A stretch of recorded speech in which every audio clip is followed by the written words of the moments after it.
What's up, everybody? Good morning. Okay, listen. So when I sat down to write Being a Series Regular, I said that I was going to pull back the curtain on what it meant to be a series regular. A lot of it is based on my own experience, but a lot of it is also based on what I've learned from the close relationships that I have with showrunners, executive producers, and casting directors. So today at 4, I am so excited to have one of my very best friends in the world go live with me. Her name is Dayna Lynne North. She is the executive producer of Insecure on HBO, of Single Ladies on VH1, of The Best Man Final Chapter that was just on Peacock. And we are super close. And I've listened to her over the years tell me what makes a great series regular to her, what makes a not so great series regular to her.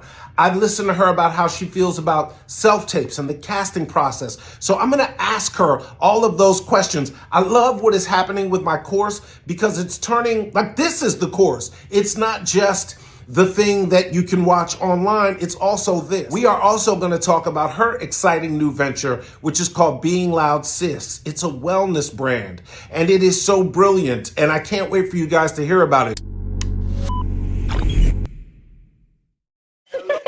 I did it. Forgive me. All of a sudden, I like all my tech. You know how it be. You actually run through all this stuff, and then the tech is like, nope, we ain't gonna let you shine in this moment. Hi. No, the other day, as you may have seen, my ring light conked out on me. But fortunately, on my Christmas list was a new ring light, so I got a new ring light. See, now. Look at God. So anyway, hi. Hello, my friend. We did it. Made it. Hey. I made it. I'm here. I'm so happy to be with you. I started the broadcast with a little in sync. Do you know why? Ooh, wait. A little. No, I'm trying. Oh, I feel like I should guess this. The pressure. The first thing I think of is Bible. Tell me. I posted a clip this week of the Men of Angel on the Ryan Seacrest show. Yes, I saw that. Oh my God. And my outfit was given bye, bye, bye. That's why I was like, wait, something makes me want to go bye, bye, bye. That was it. Shout out to you. You came with the hardest read on yourself before anybody else could. No, actually, that was Josh. That was Josh. That's right. Josh was like, but you all were so cute. You all were adorable. That was an amazing clip. The era. It was. And we were in the era, so it was what it was. It was amazing. That throwback was so good. No, thank you. And I love that you opened with some NSYNC. I was just busy trying to wrestle with my tech. Copy that. And what's up? No, you know what I was thinking about as I was getting ready to sign in? I have a song for you. I was thinking about, because of how far we go back, I was thinking about Webb Tower. I was thinking about Parkside. I was thinking about Century Apartments. I was thinking about all of that. But then I was thinking how those songs, they can just take you to a place. So I was thinking about Just Me and You, and how there are those moments. Do you remember that talent show that year? Like there are just that. I don't want to mess us up with copyright. No. Here's my point. That when you have somebody where you just can say that phrase or that word or that, you know what I mean? It's just, I was just thinking about our history. Well, let's take everybody into our history. I mean, so we met. I mean, you were one of the few people in my life that I remember the moment that I met you. Same. And I'm not even trying to be dramatic because we're on live right now. But the day we met, I knew I had met somebody special. Same. Don't make me cry, Jay. I feel like I'm about to cry, but thank you. And same. I will never forget that moment. It was in Bovard Auditorium. Yes. Yeah. You tell it from your. It'd be funny if I got the auditorium wrong. You're like, it was in I'll never forget that moment. Where were we? Right. The weird thing is, it may not have been in Bovard because we were rehearsing Evening of Soul. We were. And it may have been in the rehearsal, well, whatever. It was at an Evening of Soul. I remember. No, it was Bovard. I'll never forget that moment either, because we were at dress rehearsal stage. We were at the point where we had moved into. You all had moved into Bovard, and I remember. Can I tell a piece of it from my POV, because please. I remember that moment as well. And what I remember is, I heard you. I was walking into Bovard doing whatever managing stage stuff behind the scenes that I was doing. And I heard you before I saw you.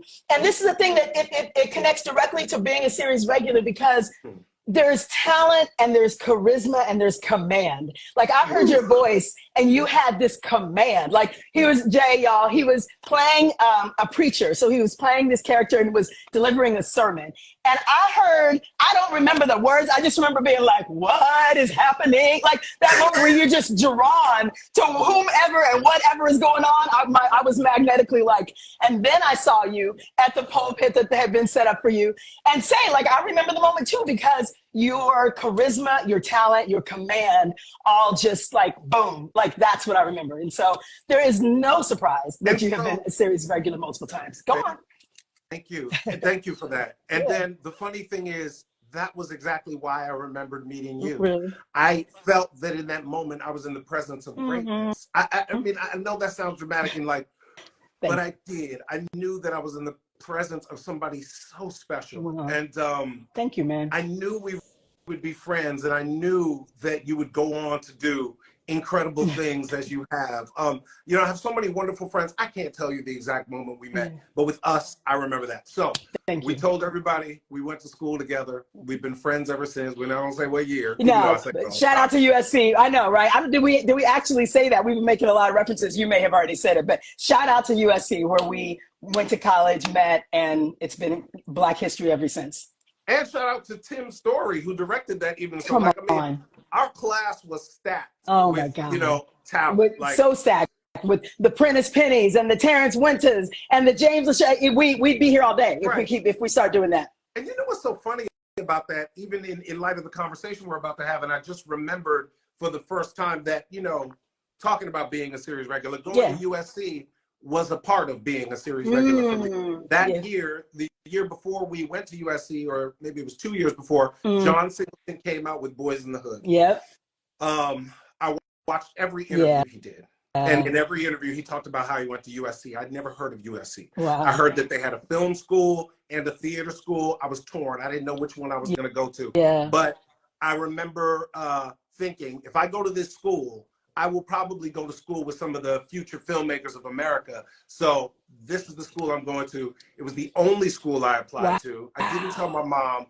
She thought I had all these college applications coming in because I was considering all these great schools, but I knew that USC was the only place I could go.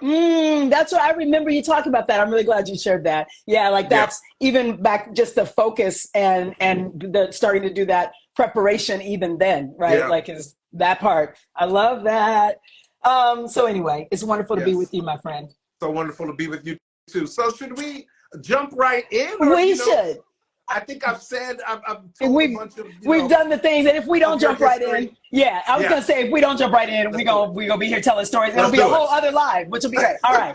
I mean, that one will be great too, but we'll do that another time. So, all right, as we're here to talk about, as you have mentioned, the being that connects us. And it's also, I just want to say, like, of course, we end up, you know, just kind of on parallel tracks, creating projects and launching things that have a theme that connects them. It's like, it's no surprise, I guess I'm saying, right? So the being of being a series regular is where we're going to begin. Tell me, because as I've been watching this course, and for me as a writer, producer, blah, blah, blah, showrunner, it's been wonderful to watch, and I'm so glad that you are doing it. So what made you want to do this? Why did you launch and create this course, being a series regular? What inspired you to do it? I'm curious. You know, I've been thinking about it and writing it in the back of my head for a really, really long time. I think that because in my career, I was having such a hard time breaking through the guest star, co-star paradigm into the series regular realm, that when I finally was helped, when I finally got the lights turned on about because I felt like I was not doing something right. And I got invited into this wonderful acting class, and I was so blessed because what I needed to hear, they were teaching. Yeah. And in the class, one of the key principles of the course is that I try to inspire folks. Number one, I try to be the person to say that thing that's going to turn the lights on. But I also inspire you that if it's not me, please search the ends of the earth until you find it. Yeah. Because, you know, it's different for everyone. So when somebody did that for me, I felt in that moment, even and all throughout my career, that I owed it to others to try to be that same person that would help somebody's dreams come true. That, as well as the fact that, you know, my mom and my grandmother were both educators. Yes. So I've always felt like I've had a teacher in me. And so this is just me giving voice to that. And the other thing that I rarely talk about is that when I did do my first series regular, had I not been dating Tangi Miller at the time, who was also a series regular on the same network, I believe I would have been fired. Really? Because, Wow. yes, because she had gone through the experience already, and every problem that I faced, she had already faced and was sharing with me how to get through it. So I felt like unordinarily blessed by that. You had so a guide. Yeah, excuse me for interrupting. You had so a I guide. wanted to give that, Yeah. right? So I've always felt the responsibility to try to give the same thing in return. Yeah, that's really beautiful. And I love the noticing of just specifically, right? Like the people who inspired you in a more indirect way, or maybe more from a distance, I want to say, right? Like a teacher and that type of thing. But then actually realizing that having someone who's almost like got the flashlight up ahead, who's like, oh, I already stepped on that, right? I stepped in that pothole, don't step there. I already did that. Like the value of that. That's really cool. Yeah, thank you for that. That's really cool. And I'm also curious because, again, I genuinely have been watching this, like loving it and watching each module like, oh, thank you for saying that. You know, as someone who, like, as we talked about, right, as a collaborator with artists and actors and series regulars, there's so many points you've touched. And I've been like, thank you for saying that. Thank you for saying that. Yes to that. You know, we'll get right, which we'll get to. Yeah, but really, genuinely, yes. Like it's a helpful tool. You know how it's like when you help the people's partners, you help them. So when you help my collaborators, it helps us and it helps everybody. So with that being said, I was thinking about like, what are some things that you've noticed? Because like the answer you just gave was wonderful, but I'm curious about the other side of that answer. So do you know what I mean? So in other words, it's almost like when someone notices that there's a need and then they fill that need, which is what I think you're doing with this course. So I'm curious in the noticing, like, have there been, you know, and I'm not trying to get you to blow up nobody's spot, but we all do love tea. We all love stories. What have been, over the many times that you've been a series regular, right? Over the multiple series, what have been some things you may have noticed where there are maybe blind spots or things, you know, because we talk about there's the art of it and the job of it, right? Of being a series regular. So what have been things that you may have noticed that may have been missteps or things where it's like, as you've been in that experience, series regulars who may not have really either fully recognized the job aspect, the leadership aspect. What have you noticed? In other words, what are those nuggets? I call it, you know, the work, the job, and the business. Yes. Of being a series regular. Yes. And for me, it hasn't always been people that I've worked with. You know, specifically as a Black man in Hollywood, you know, I'm aware of other Black men working in the business who I'm not working with. And sometimes over the course of my career, I've watched things that I've said to myself, I wish somebody would have told him this. I wish somebody would pull him to the side and tell him this. I've even called people on people's shows and said, have so-and-so call me or tell him this. Absolutely. And I've always kind of wanted to make myself available as a resource, especially to other Black men in the business, because I do believe that there are certain unique things that we face. I'm going to do a module about it. But but yeah, that's one of the things I noticed. So as far as, but now let me pull back and go universally. Universally, in terms of like, you know, all of the actors I've seen and work with, as far as the work goes, I think sometimes I watch people hesitate in taking ownership of their character. I watch them sit back and like let other people take ownership and tell them where to go. Whereas, you know, I really believe that television is all about roles that feel like a hand in a glove. And you want to get really cozy in that role. And so sometimes I watch people not fully take ownership. That's one thing. As far as the job goes, I watch people sometimes not realize that they do have a leadership position on the set, and that the tone is often set by, you know, I feel the tone is always set by the showrunner and the number one on the call sheet. And, you know, they really set a lot of the tone, but every actor on the show to me has a leadership position, because sometimes the number one abdicates that position, you know, unconsciously, and somebody has to kind of step in. Sometimes there's somebody in the cast that's a little more problematic, and the other cast members have to come in and kind of neutralize that situation. So I feel like all series regulars have a leadership role. It looks different and can be different for everyone. And then in terms of the business, I watch actors stumble a lot with money. And that's another huge, principle of the course. Yes, it is. And I'm glad you mentioned that, because I love that you cover that. Like, you know what I mean? I love that you get into, because again, I think especially when you're in the process of pursuing something, right? Pursuing, like, I'm trying to get that job, whether it's artists, actors, all of it. When you're trying to pursue something, sometimes you don't think all the way ahead to, like, okay, so when you do get there, what are the tools you're going to need? And so I just love that you cover, managing money and the different pieces of, like, who on your team will you need. Like, that's a really valuable thing that I think is fantastic.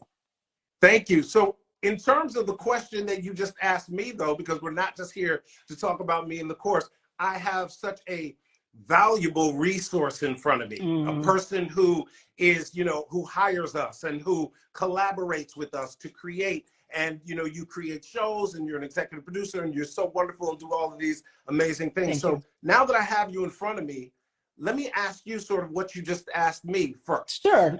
Okay. What is a stumbling block or something that you've observed from series regulars that you say, I wish more people knew this or would do this? Yeah, I know what you mean. Like, I think probably, and it's something that you touch on, a couple things come to mind. Recognizing that there's a leadership element in you being in a series regular, number one, being kind of a team captain of, like, if you to use one analogy, if the whole series regular, all the casts are like the team, you are team captain, and recognizing what that means in terms of the tone that you're setting about how prepared you are, about how you interact with everyone, right? With producers, with crew, recognizing that like we were talking about, sort of the job and the business aspects are just as important as the art, particularly once you're in, because as we know, TV moves so quickly. It is like a day job. It's more like, like versus a feature or a play or that type of thing. You're all in the trenches together for a long time. And so that aspect of what is the tone that you're setting day to day? How are you showing up? Are you showing up on time? How prepared you are? So I think there can be this underestimation of the power and the importance of that attention to detail, how you move through it, how you handle that role. And so that's a thing that I've noticed.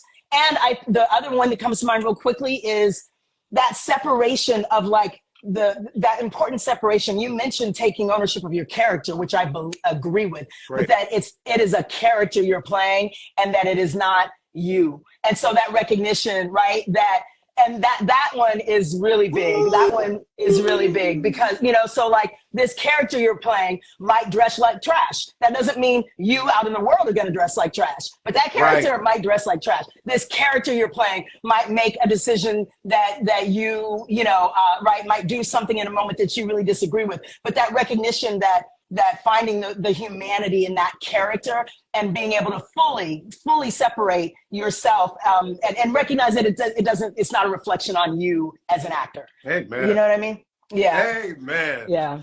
Ooh, that's yeah. huge. That's a big one. It's a big one. And so it's a really, and thank you. I've been on both sides of it, right? It's wonderful when you have actors who so dive in, and are really ready to, like, get in there and be like, all right, it's going to be messy, but let's go. And then and you're right. And then it can just be limiting when an actor gets self-conscious about it. So you get what I'm saying. Okay. So let me ask you another question that I really have always wanted to ask. I've asked you in private, but I'm going to ask you in public, and I want people to hear your answer. So, from my point of view, right, I'm an actor. I go to rehearsal. I've worked with actors in the past who want to discuss the scene before we shoot to a great degree or to a lesser degree. Like, sometimes as a person in the scene, I'm watching it and I'm going, you are asking a bunch of questions that you should have asked yourself last night. And now you're making us all a part of your process. Yep. And then sometimes I work with actors and they do that, and I go, oh wow, this person has some great ideas, and they they advocate for themselves really beautifully. So my question for you as a creator, what scenario do you find that helpful and wanted versus when you find it maybe a distraction. Yeah, or as you're saying, literally slowing down the process because like we got 12 hours to get this day. So we're all right. And so yeah, that's such a great question. Some of that, again, in the idea of like you're in a leadership position as a series regular, part of what I believe your responsibility is you are a collaborator. And I think as a series regular, it is your job to know, to have had these conversations. As you know, by the time we get to set, we will have all been through a prep process together. We will have had a table read together. We will have done, right? There will have been steps we will have taken. We will have been prepping the episode for a week to 10 days before we started shooting it. So there are times when, and assuming that we are doing that, my team, i.e. me, the writers, the producers, the showrunners, assuming that we are doing our job and getting you a script, you series regular, a script with enough time for you to review it, come to the table read, having read it. It's recognizing when is the best time, and even the best time to be heard with your ideas, right? Yeah. And like having a rapport with that showrunner and knowing like, okay, some showrunners are like, we get you something ahead of the table read, we can have a conversation after the table read, and then that is that. Like you get to set in those lines or those lines. As you know, right? There are some EP showrunners that have like a very specific, we're not doing this on set policy because it does slow you down. Then there are some on Insecure, for example. We absolutely we would riff, we would improv, we would might try a joke 4 different ways on set, right? And so it's, like we absolutely, we would shoot the scene as written, and then we might go back on certain lines and try this, try that. We would throw something out. An actor would throw something out. Each show has its own personality, and it's important for you as a series regular to know the personality of the show you're on and to know your collaborators and how they like to work. And what? That would be a part of the job, right? Part of the job, baby. I love right? it. That's so good. So another part of the job is auditioning. Yes. And so as you're aware, self-taping has become the norm for us as actors. A lot of people struggle with the process. A lot of people feel like they do better in the room. Some people feel like their tape isn't even being watched. And it goes into this void, into this vacuum. How do you feel about the process of self-taping versus back in the day being in the room? How do you feel about it? I feel, and we had some great conversations about this on the Best Man Final Chapter set last year.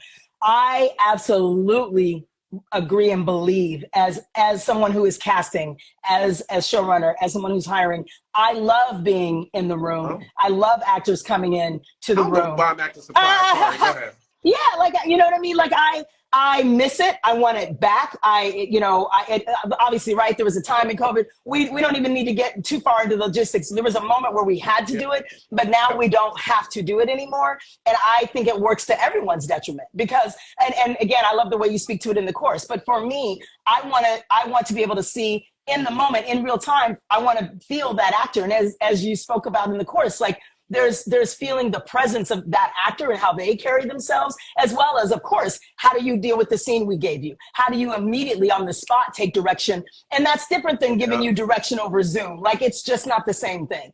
And so, what is your vibe when you come into the room? How do you interact with the producers? Because there can be information that I'm getting on the pro or con side when I see how you handle yourself in a room, right? Yeah. Like, it could be, because again, a series regular position, I'm signing up to be in the trenches with you for potentially 5, 7, 8 years. Yeah. So there's a lot I want to understand about you beyond just, can you nail that one line of dialogue? So when we're in the room, right? When we're in the room, I can get a feel for all of those things. And it's just, it's what it was meant to be. And I mean, there's so much that we can pick up on in the room that we can't. And so, but I will say that we do, I think more tapes get watched than people probably believe. Like, I'll say when we're casting, what comes to us as a producer, I'll speak for myself. What comes to me as a producer, we watch all of that. Like, you know what I mean? Everything that gets sent to us, we watch. But I understand the concern. There's just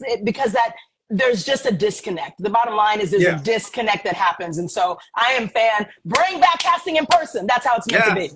Question. Do you think that there's anything an actor can do to break through that on a self-tape? Is there, That's a great question. That maybe you've seen. Yeah, I think really just, again, it's something that you mentioned, which is show up as yourself, even on that self-tape, right? Like, bring yourself to it. and do it like do it like you would do it. And so the things for me that stand out are just, what I would say is that, again, charisma and command and those things I mentioned earlier, those things do still come through, even on self-tapes. They do. And so have faith in, what do you want to bring to that audition and that scene? Like, have faith that it will translate. And so that's what stood out to us in the past, is that you can still pop. Your scene can still pop even online. Amazing. I love that. Okay, my last question for you regarding this is, how much does the way an actor plays a character influence the way that you write that character, if at all? Yeah, it definitely can, and it definitely does.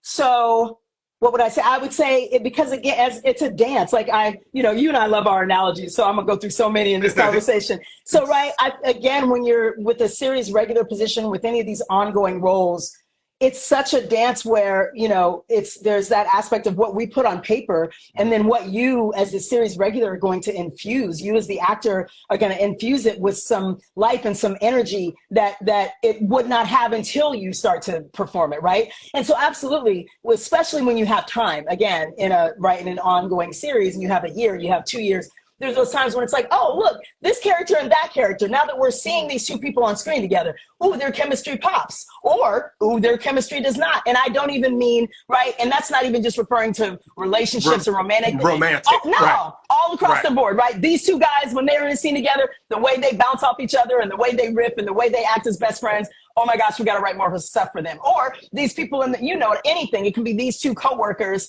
We weren't planning on there being a little runner friendship between those coworkers, but they are hilarious when those even weren't even jokes that we wrote, and they turned them into jokes.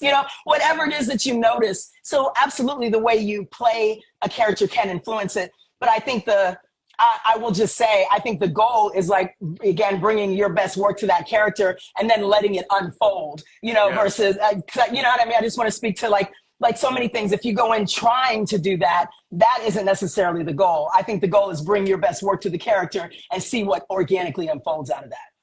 I love that. Thank you so much. Yeah. In the course, I call that steering the character. Now, I know that some of the things in the course I know might land a little weird for, a writer on the other side of the camera, but being on the inside, I wanted to use terms and ideas that I felt were evocative to actors. So I feel like, for me, the way that shows up is that I make choices about everything, even if it's not spoken about in the script. I make a choice about how I feel about everybody in the office, about how I feel about the case, how I feel about the table. I make choices about everything, and then some of those choices land and they turn into something else, and sometimes they don't. So I agree I love that, and I agree. I think it's great to make, like you're saying, even if you don't have a line with the receptionist as you walk by the receptionist, you've made a choice about how you feel, right? About how you're going to, and I think that's all really valuable, because again, it gives us things to react to, and if we want you to, like, give a different kind of look to the receptionist, then we can tell you, right?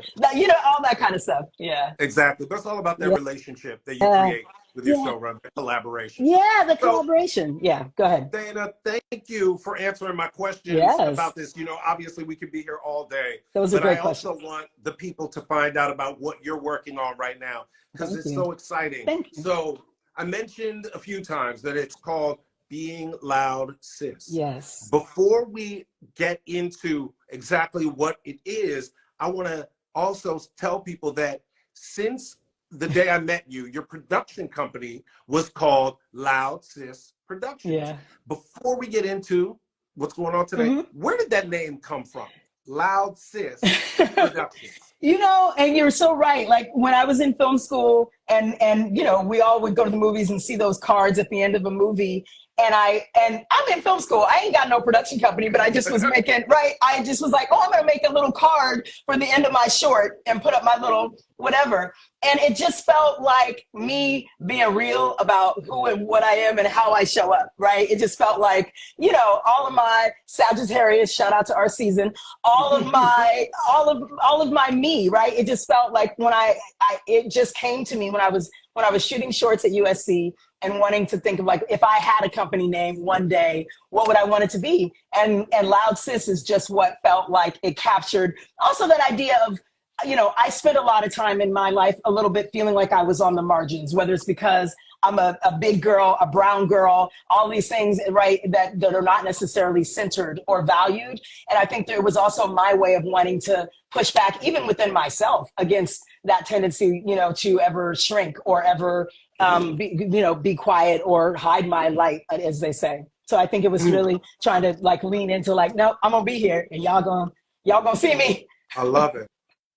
So from there, the production company went into you working on Profiler and Any Day Now and Veronica Mars and Single Ladies and Insecure and The Best Man Final Chapters. And now somewhere in there that evolved into Being Loud Sis, which is tell people exactly what it is. Yes, it is the wellness platform. It's right. It's the sister company to Loud Sis. And yes, Being Loud Sis evolved from, as I have been blessed and fortunate, and you and I have been, walking side by side in this life as artists who, right, like working our way through and having the ups and downs that artists have. As I've been going through my career, just noticing what are the things that have helped me, and recognizing like, I want some support. Like I want some sources of my own stability and foundation in what is a very unstable business, right? How can I stay grounded in a business that is not grounded? And as I started to become aware that was really going to be important for me to maintain success. We all spend time trying to achieve and pursue some success. And then if we're blessed enough to have some in whatever field, I think sometimes Prentice and I used to laugh and joke about this. Sometimes, again, we don't think about, okay, if we get to some success, that's not the end of the hustle. It's not the end, right? So how do I balance my being and my doing? That's how Being Loud Sis was born, because I would realize I'm feeling overwhelmed. As an artist, it can be so easy to go into scarcity mindset, right? It can be so easy to feel like, okay, I said yes to something and it worked out. I better say yes to everything. Anytime somebody's like, do you want to create this? Yes. Do you want to do this? Yes. Do you want to? But that's not sustainable, right? If I say yes to everything, I can only write so much, that I can only put out so much energy that's going to be a quality product. So as I started noticing I needed support with how to balance my being and my doing, I started to develop and build kind of what I call a well-being advisory board, right? I started to develop like, I maybe should start working with an executive coach. I thought executive coaches were for like Bill Gates and Oprah and billionaires, you know what I mean?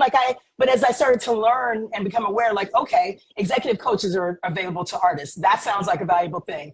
How am I going to balance, my well-being, having a meditation teacher, having those things that I like to say, having kind of a wellness squad, a wellness advisory board has become as important to me as an agent, a manager, a lawyer, an accountant, a publicist. That's like you talk about.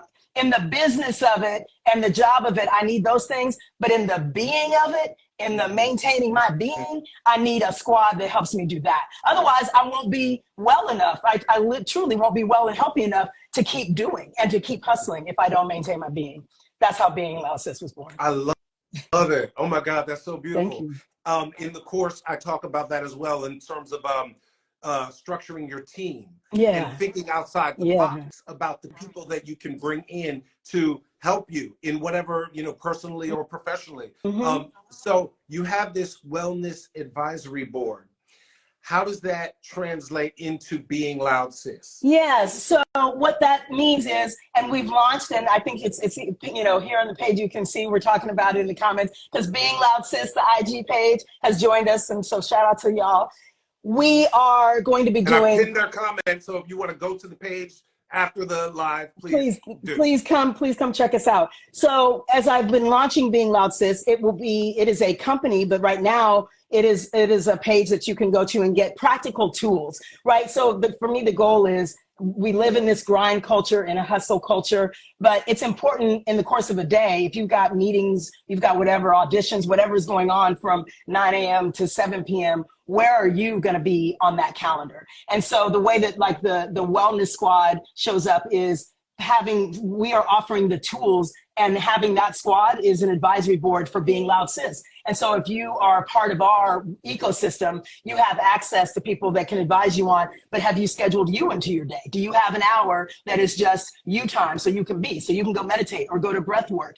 And it's about like, what are those practical tools that can take care of your being? So all of the squad that I've mentioned are all kind of part of the Being Loud Sis ecosystem. And my goal is, because I'll be at dinner talking to my friends about, well, do you want to work with an executive coach? They'd be great. As I find myself always, right, like talking about these things, I just felt inspired to do it in a larger way, because I think no matter what if you're an artist, if you're an actor, if you are, in business administration, it can be easy to get into overwhelm. And so my goal is just to provide more tools for us to notice that and to stay in balance with our being. So all of that is accessible at Being Loud Sis. We will be doing workshops. We will be doing retreats. It's like, what are those ways to like kind of unwind? So all of that is to come. Now, you do have an event coming up next week. You're right. Yeah. I do. Yeah. Would you mind telling folks about it? Because I want them to know how they can be a part of it if they would like to. Thank you. Yes. So in the spirit of everything we're talking about and balancing the being and doing, if you're in LA at Soho Warehouse this coming Tuesday, December 5th, I am doing a workshop called The Balancing Act, Riding the Waves of Success. My good friend Jay Ellis, shout out to Lawrence Hive, and my friend, right?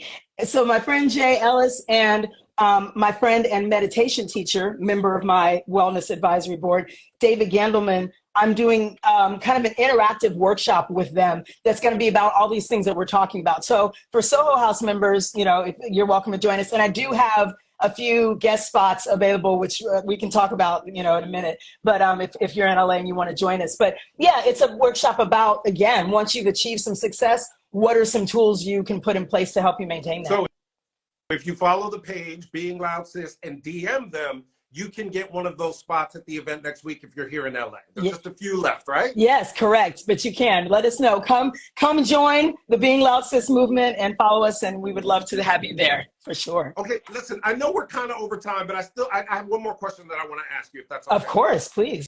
Okay, great. So oftentimes we hear people talking about doing the work, right? Yeah. The other night you hosted an event at Blackbird. Shout out to Bridget Coulter and Don Cheadle. Blackbird House, for those of you, check that out as well. Absolutely.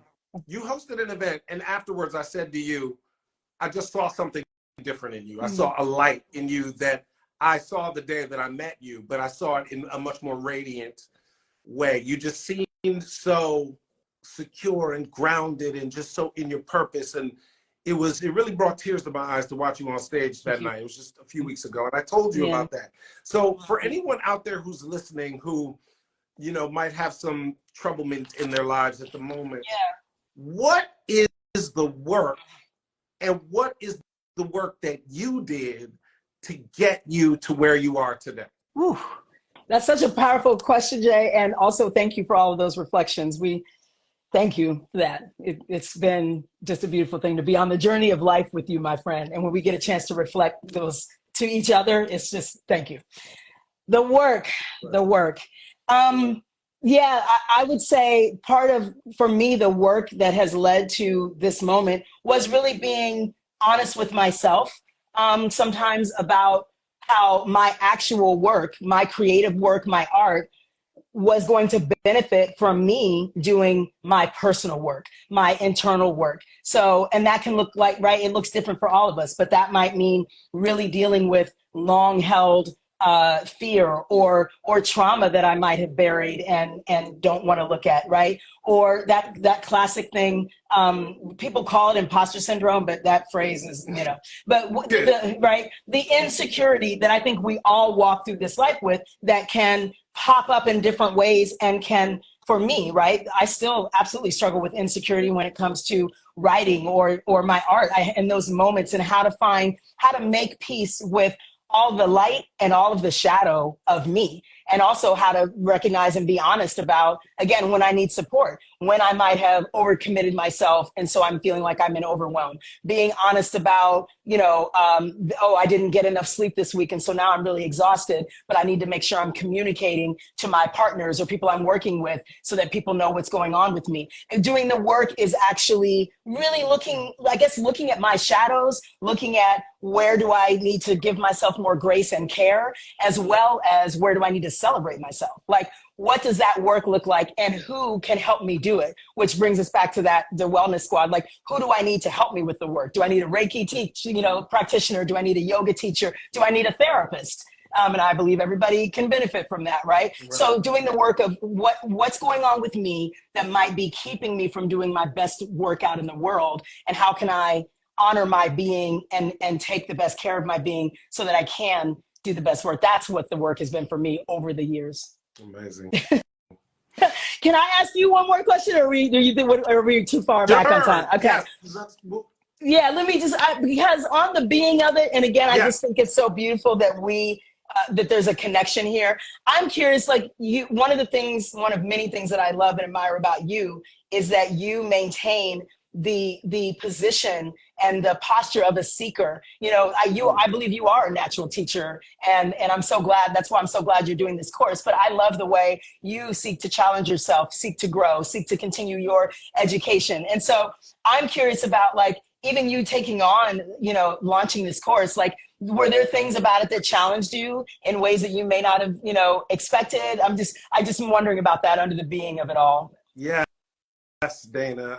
I believe that throughout the creation of this course, I really had to step into my authority and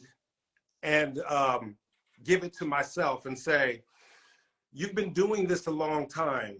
You have a right to have a perspective on it and share it. Yes. In this business, honestly, as a Black man, you are hit with such a barrage of disrespect and doubt that the business almost wants to make you feel like you don't have a right to have an opinion on it. And so I had to battle against the wave of negative thinking and thoughts that, wanted to limit me and say, how dare you, teach a course on being a series regular. So I had to really stand in and say, I've done it 7 times.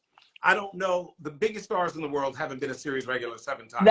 I might know what I'm talking about. You might. I've been on television since the 80s. I might have an idea of what's going on in this business. Yes. And as I started to talk to myself, I realized, I really know what I'm doing. And it's time for me to share with other people. Nichelle, our mutual dear friend, said to me how rare it is to have a Black man in this space speaking from a place of authority. So I've had to sort of, it's caused me to grow in so many ways. And so thank you for sharing that.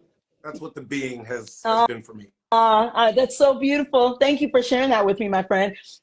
Being a series regular is an amazing course. I just want to shout it out again. You can find it at beingaseriesregular.com, right? Yes. And you do yourself a favor, because really, I have enjoyed it. I think I think there are nuggets in there for artists of all walks. That's what's, as you said, the experience that you have gained in this business, we all, and I'm speaking from experience, we all can benefit from what you are offering in this course. I'm so glad you did it. So thank you, friend. Series regular. Everybody check out Being Loud Sis. It is pinned in the comments right now. Go to the page, follow, sign up, and DM if you'd like to come to the event next week at the Soho House. What day is it again? It's Tuesday the 5th, December 5th, around 6 in the evening at Soho Warehouse. So come, let us know if you'd like to join us. Take a break from watching Being a Series regular and come in person and join us. This has been amazing, my friend. This has been amazing. Thank you, my friend. Love you. Love you. Thank you. Talk to you soon. All right. Talk to you later. Bye.